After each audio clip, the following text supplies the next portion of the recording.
Hello friends, welcome to my YouTube channel common kitchen tips. ഇന്ന് നമുക്ക് ചെറുപയർ കൊണ്ടൊരു പരിപ്പ് തയ്യാറാക്കാം. നമ്മൾ പലപ്പോഴും തൊലി കളഞ്ഞ ചെറുപയർ കൊണ്ടിട്ടാണ് നമ്മൾ പരിപ്പ് തയ്യാറാക്കുന്നത്. പക്ഷേ തൊലിയോട് കൂടിയിട്ടുള്ളത് വെച്ചിട്ട് നമ്മൾ പഴയ കാലത്തെ പോലെ നമ്മൾ വീട്ടിൽ പൊടിച്ച് അതിൻ്റെ തൊലിയൊക്കെ കളഞ്ഞെടുക്കുകയാണെങ്കിൽ കുറച്ച് തൊലി അതിനകത്തുണ്ടാവും. അങ്ങനെയുള്ള പരിപ്പ് വെച്ചിട്ട് പരിപ്പ് കറി തയ്യാറാക്കുകയാണെങ്കിൽ വളരെ ഹെൽത്തി ആയിരിക്കും, ഒരു പ്രത്യേക ടേസ്റ്റും ഉണ്ടാവും. അതെങ്ങനെ ചെയ്യുന്നതെന്ന് നോക്കാം. ആദ്യം കുറച്ച് ചെറുപയർ എടുത്തിട്ടുണ്ട്. അത് നല്ലപോലെ കഴുകി ഉണക്കിയെടുത്തതാണ്. ഇനി നമുക്കിതൊന്ന് വറുത്തെടുക്കാം. നല്ലപോലെ ഒന്ന് വറുത്തെടുക്കണം. കഴുകി ഉണക്കിയില്ല എന്നുണ്ടെങ്കിലും നമുക്കിതിപ്പം ഇത് ഉപയോഗിക്കാൻ നേരത്തെ കഴുകിയാലും മതിയാവും. നമ്മൾ വാങ്ങിക്കുന്ന പോലെ തന്നെ വെച്ചിട്ടും വറുത്തെടുക്കാം. നല്ലപോലെ മൂത്ത് നല്ല പരിപ്പിന് മൂക്കുമ്പോൾ നമുക്കതിൻ്റെ മണം കേൾക്കുമ്പോൾ തന്നെ മനസ്സിലാവുമല്ലോ. ആ രീതിയിൽ മൂത്താൽ മതിയാവും. അപ്പം നമുക്കിവിടെ നല്ലപോലെ മൂത്ത് വന്നിട്ടുണ്ട്. നമുക്കിനി ഗ്യാസ് ഓഫ് ചെയ്യാം. തണുത്തതിന് ശേഷം പൊടിച്ചെടുക്കാം. നമ്മൾ മിക്സിയിലിട്ട് ചെറുതായിട്ടൊന്ന് ക്രഷ് ചെയ്താൽ മതിയാവും. നമുക്കത് പൊടിച്ചിട്ട് നമുക്കത് നല്ലപോലെ കഴുകുമ്പോഴത്തേക്ക് അതിൻ്റെ തൊലി എല്ലാം പോയി കിട്ടും. അപ്പോൾ നമ്മളിത് പൊടിച്ചെടുത്തിട്ടുണ്ട്.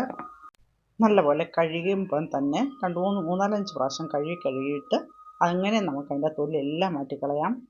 പക്ഷെ ചെറുതായിട്ടുള്ള തൊലികളേ ഉള്ളൂ. ഇത്രയും ഇരുന്നാൽ ഒരു കുഴപ്പമില്ല, ഒരു ടേസ്റ്റിന് വ്യത്യാസം വരില്ല. അപ്പോൾ നമുക്ക് മഞ്ഞപ്പൊടിയും ചേർത്ത് നമുക്ക് കുക്കർ അടച്ച് വേവിക്കാം. ഒരു വിസിൽ കേട്ടാൽ ഒന്ന് സിമ്മി വെച്ചിട്ട് ഒരു 10-15 മിനിറ്റ് നമുക്ക് സിമ്മി വെച്ച് വേവിച്ചെടുക്കാം. അപ്പം നല്ലപോലെ വെന്ത് വരും. ഇതിൻ്റെ അരപ്പെന്ന് പറയുന്നത് നമ്മൾ മഞ്ഞപ്പൊടിയും തേങ്ങയും ജീരകവുമാണ് അരച്ചിരിക്കുന്നത്.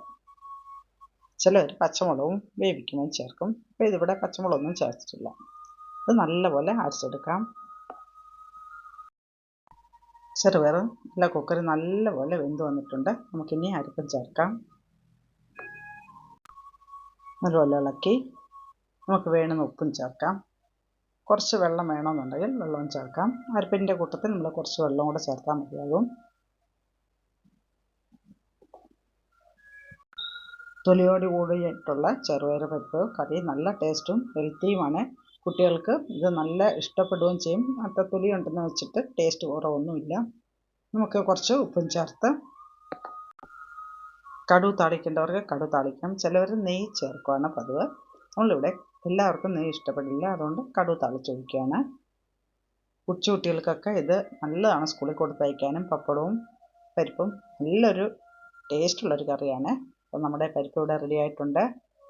നിങ്ങൾക്കിത് ഇഷ്ടപ്പെടുവാണെങ്കിൽ നിങ്ങൾ ലൈക്ക് ചെയ്യുക, കമൻറ്റ് ചെയ്യുക, ഷെയർ ചെയ്യുക, സബ്സ്ക്രൈബ് ചെയ്യുക. വീഡിയോ സ്കിപ്പ് ചെയ്യാതെ കാണാൻ ശ്രമിക്കുക.